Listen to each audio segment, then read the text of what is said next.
Peace and light, that old guy, Australia. Like if you want, share, subscribe, doesn't really matter to me at this stage. This is a video I've been struggling to do. I actually just went to have a bit of lay down. Here we are on the banks of the Murray River out on Echuca. A few flies around. And as you know, I don't edit my videos, they're just a one take and that's it. So consequently, once I've done a video, if I post it, there's always criticisms within myself. I look at it and think, oh my God, why did you say that? You should have said this. You left that out, you know, whatever might be the case. So the only good thing is that I say what I have to say, and that's, you know, you either like it or you don't like it or whatever, you know. But and again, this is all my opinion, my truth, and really that's what it is. So this is a video that I've struggled with doing. I just went to lay down and I was laying there and it just wouldn't leave me alone, nagging at me. So I rarely do videos these days. I did one the other day when I was out at Beulah, and I used to do them all the time some years ago when there was great concern and problems with Australia, and there still is, but a little different now.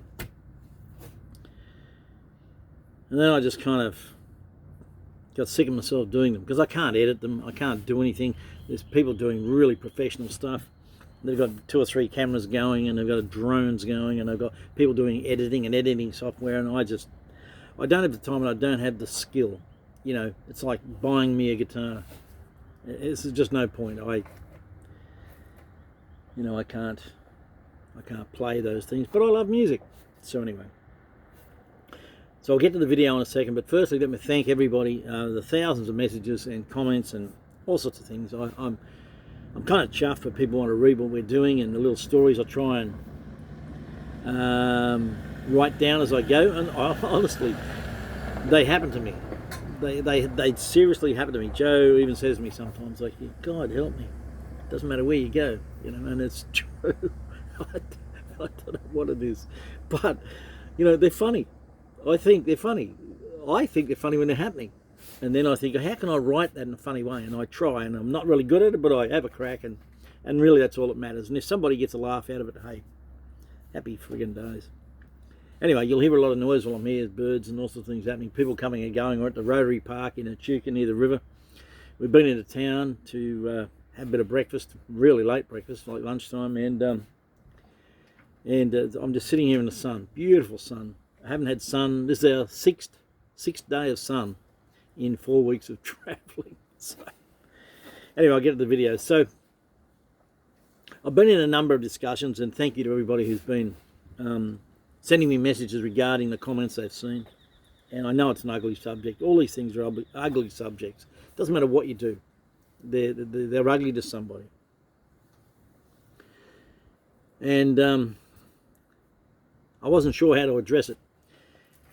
And I was talking to a guy online. He's a nice guy. I've met him at Uncle Max's book launch in Sutherland, and he's a really nice guy. He was a good, sincere truther. Did a lot of travelling, and he worked himself to the bone within the freedom movement for a long time. One of the original guys, and he had a son who was horrendously injured by a childhood vaccine, and the story's not good. So he had a reason to be part of it all, and I'm grateful that I think of him in friendly terms, because I'm no influencer. I don't have 20,000 followers. I don't have various channels. I don't get paid for anything. I'm not monetized in any way, so you can't call me a grifter because I don't get anything out of it. You know, there's just nothing. And I don't have that kind of following. And look, that's okay. I'm not sure I'd even want to, because then I'd feel obligated, and then I'd have to do professional videos, and then I'd have to hire someone to do the videos like Real Ruckshan or somebody, and I don't think I am a Real Ruckshan or a Avi Yemeni or a whatever. I'm just me, and I'm not really anybody from just a small town, and I'm happy that way. So, but I get agitated by certain things, and one of them, of course, is this whole white Australia view that a lot of people espouse, particularly certain Indigenous people within Australia.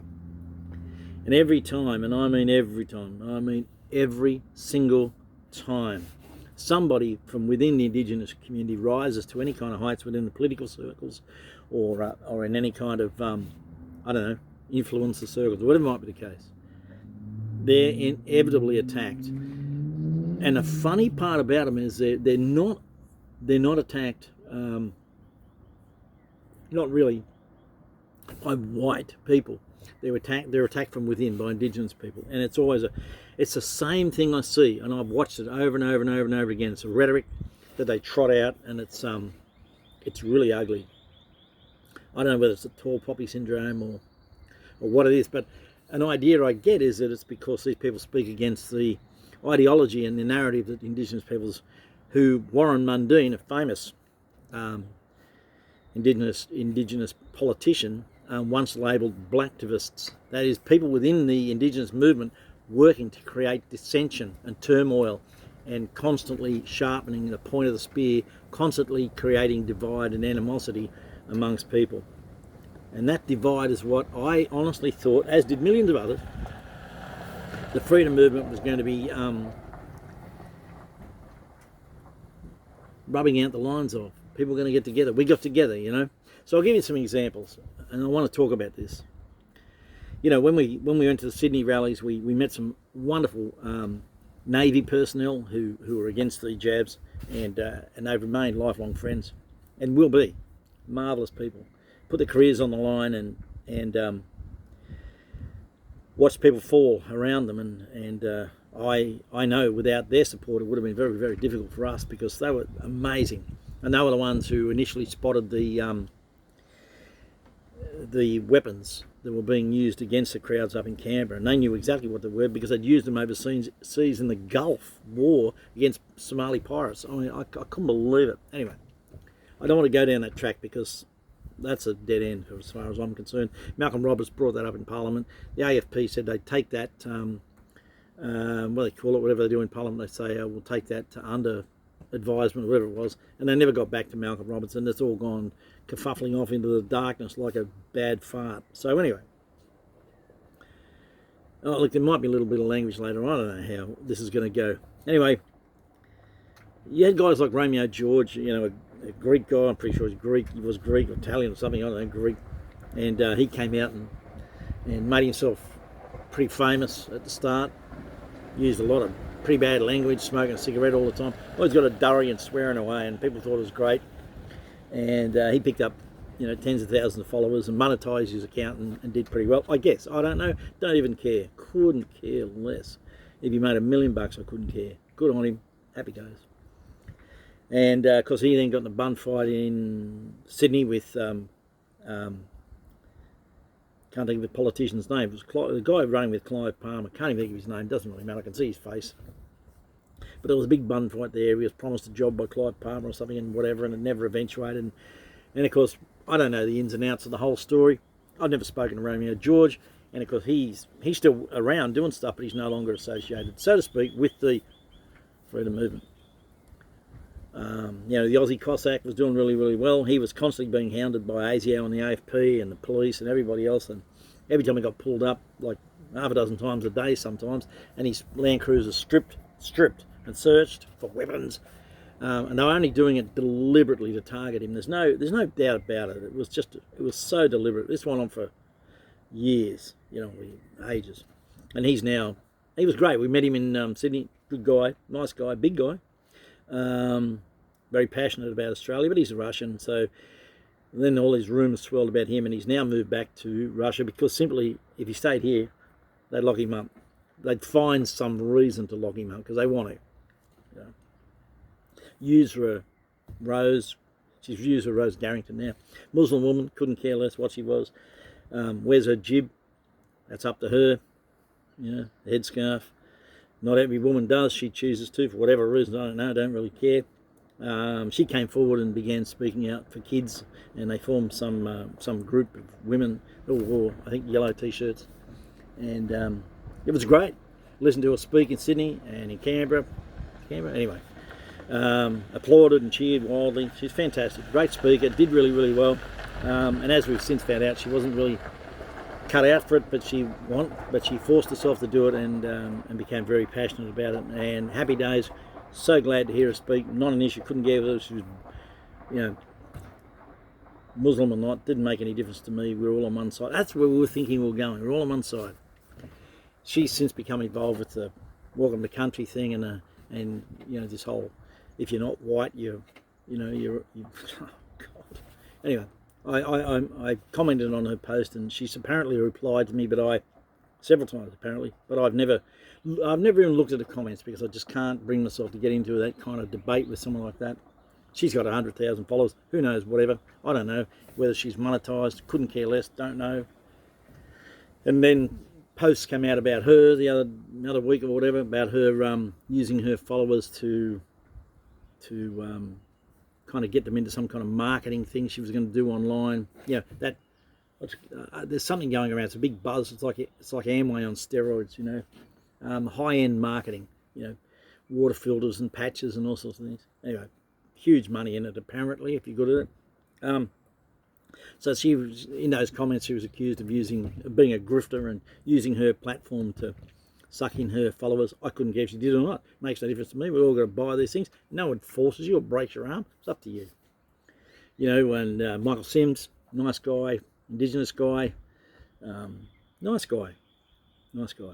And he's kind of got on the bandwagon with her because he thinks that everybody's racist in Australia, and racism is it's not the biggest core of problems in Australia, I can tell you that. But they want us focusing on these issues. And these are issues we thought were going to be solved by the freedom movement. How wrong we were.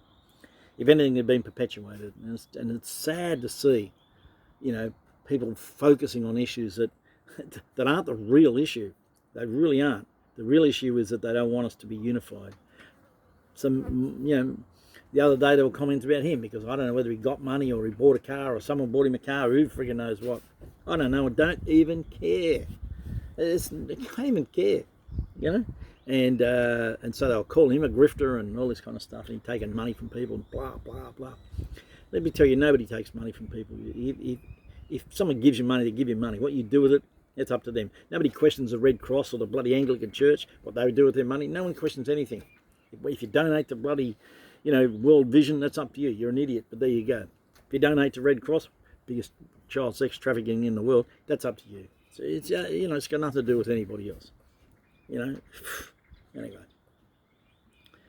You know, I could go on and on and on about these people. You know, from Real Rukshan to Abiy Yemeni, you know, to I don't know who else is. There's so many of them. It's crazy. You know, Beck Freedom, and then she's posting bloody racist videos, and everybody's banging her. Monica Smith, because she's trying to take Dan Andrews to court. She's a grifter.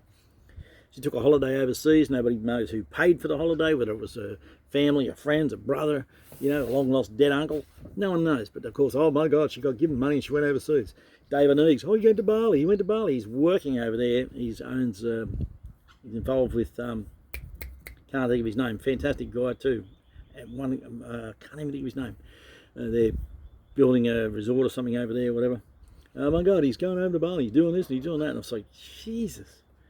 You know, there's so many of them. Guru, you know, Ricardo Bosi, you know, oh my God, he's a bloody plant from the AFP or the ASIO or whatever, you know, and Hoodie, the Qantas pilot, oh my God, he's a Freemason, and it just, the whole thing disintegrated.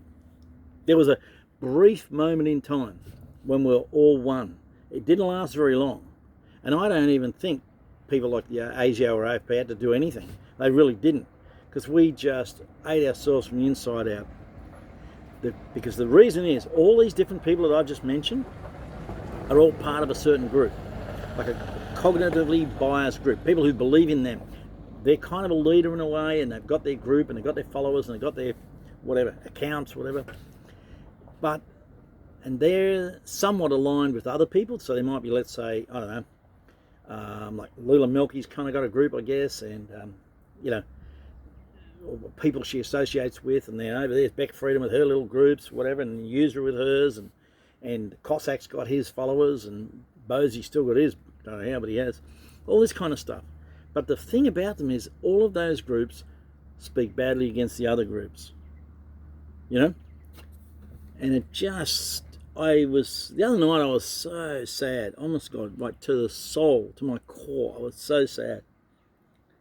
It was like we had this brief moment in time where it looked like we were going to win something. We were going to join together. We're going to put aside everything, put aside everything, lay down our differences, become one. Don't care race, colour, religion, sexuality, didn't even care, nothing. Just pick up your friggin' body, get your chair, let's go. Let's all go as one, and because that's what they're afraid of. That's exactly what they're afraid of, that we'll all find out that the only way to beat these people is if we join together.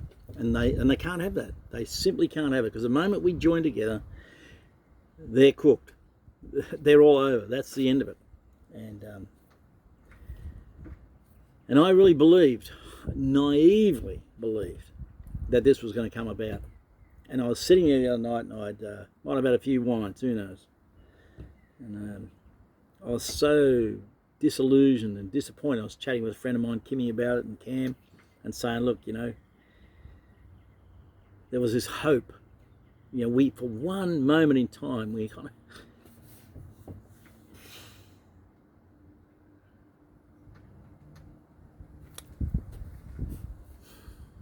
we had this hope, that somehow we'd overcome these people. This is such evil. Oh my God, I don't even think most people understand the depth of this evil.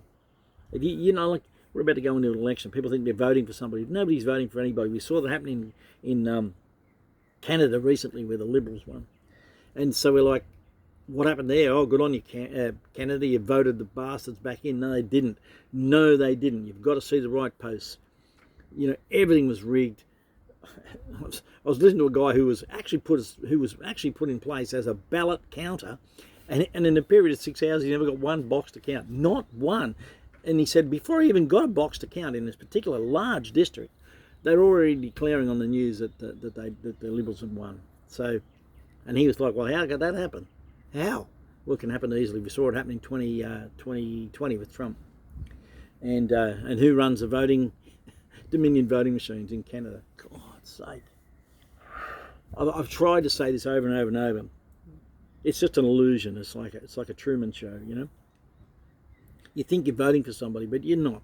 You're not voting for anybody. The people they want in power, like when COVID came around, the people they want in power are the ones that are in power. Scott Morrison, the forthright Christian man who wouldn't know a Bible if you folded it in half and shoved it up his arse. This kind of thing. Pure evil. Pure evil. That man formed a committee with all the premiers, a COVID cabinet outside of the legislation, outside of the Constitution of Australia, which is a load of bullshit anyway, because nobody can even understand it, let alone implement it. Even the bloody Supreme Court ruled it illegal. And then when certain senators like Rennick try to get hold under FOI of all the correspondence between these premiers and Scott Morrison, who was the Prime Minister at the time, it's all bloody redacted, all covered in black lines. You can't get it, and half the stuff you can't get a hold of. Why? Because they were discussing exactly what they're going to do. We just found out, it's through accidentally a leaked email that Dan Andrews called the lockdowns in Victoria without any health advice, with none. We found out leaked, and there he was on the news saying he's had all this advice, and the guy's over there going, hang on, I'm on holidays. They waited till he went on holidays and called the lockdowns. Now, the evil part about Dan Andrews, which I found out the other day, and this really shits me even more, is that he waited until the day before Valentine's Day, when all of the cafes and restaurants were fully booked, had ordered shitloads of food and everything else, and got it all stored and were ready to go. They actually financially expended themselves. You get it? That's why these little towns are broke. Financially, they had gone the full hog. Everything in. Here we go. The day before Valentine's Day, he shut Victoria down. And those people lost everything. They were in debt to their eyeballs and had to walk away. That's why these little towns are shut. I speak to these people. I'm telling you, I'm going through these towns talking to people. They're telling me this shit. It's just evil. And now we find out he did it without any health advice. So we, as a movement, were looking good. And then we fragmented. We just fragmented. And everybody's against everybody.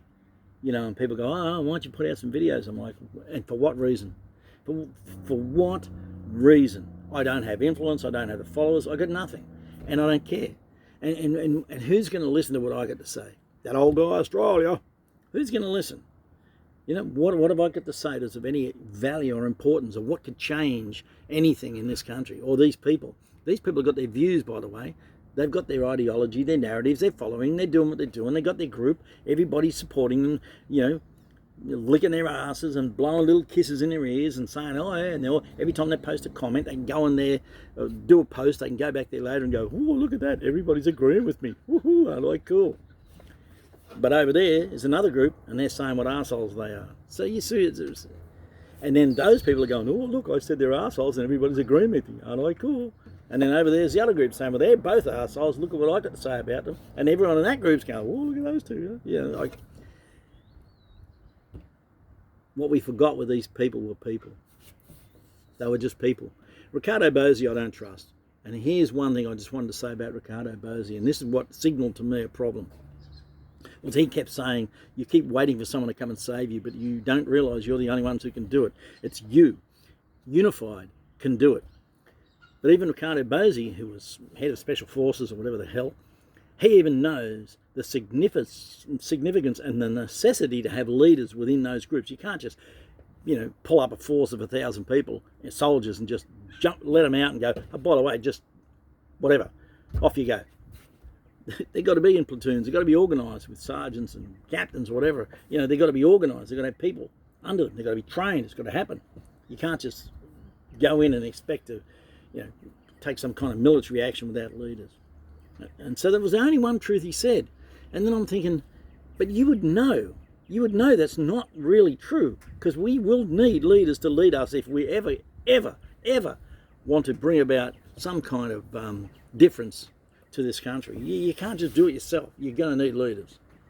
And there were people who thought he was going to be one of them. I even did for a while. And then he had a party and never registered it. God, you know. Nobody knows who is who in the zoo. That's the one point I want to get across to you. Nobody knows. They all claim they know. They all claim they know. But really they don't.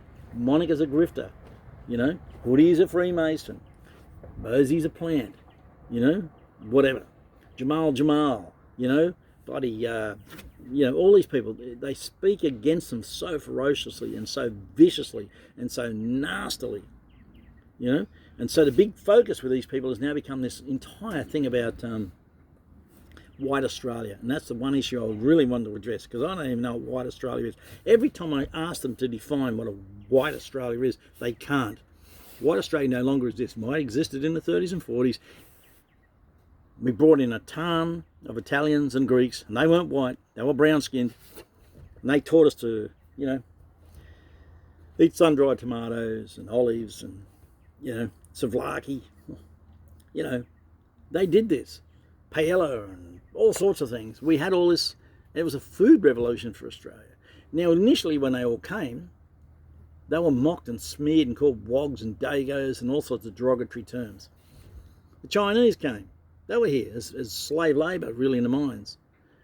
You know, they were mocked and smeared and called derogatory names. You know, oh, they're bringing the triads, and I'm sure they did. Who knows? Oh, the bloody Italians are going to bring the mafia. Sure they did. Who knows? You know, this kind of thing. So we work towards a future where we can become one. And within these groups are these activists. And they're people who are working to constantly create a divide and ensure that divide never gets healed, that people do not pull together, keep them distracted with issues that may be important, but they're not relevant. And there's a huge difference between the two. Whilst that's an important issue, it's not going to change the relevance of what's happening up here and what's planned. It's not going to change it.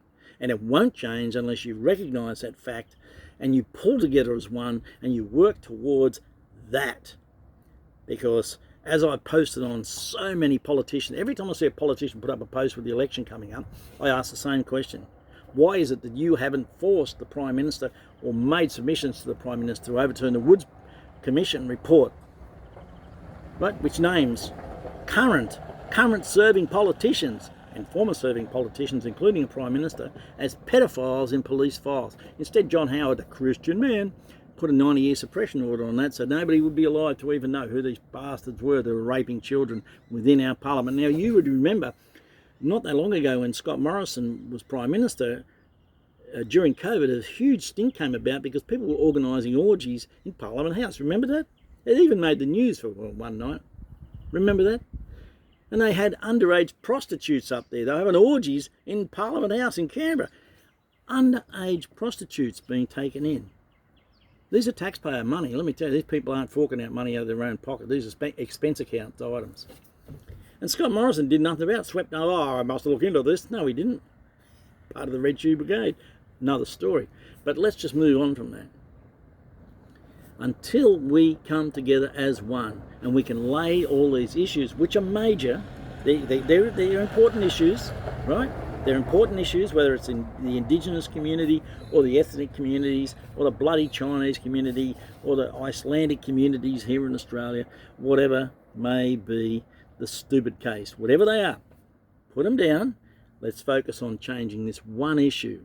One issue. As I've said to many politicians every time I post it, these are important issues, but they're not the important issues. The important issue is if you want to encourage Australian people and let them know that you think that they deserve the best and that you care about them, you will push to have that Woods Commission report released and you'll have those people charged and named and shamed in public.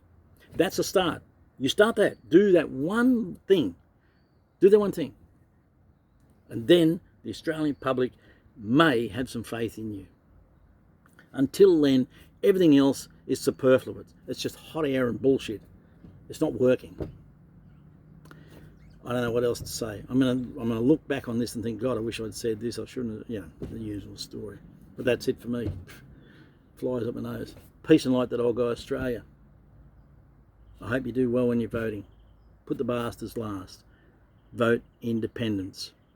That's the only chance at power we got.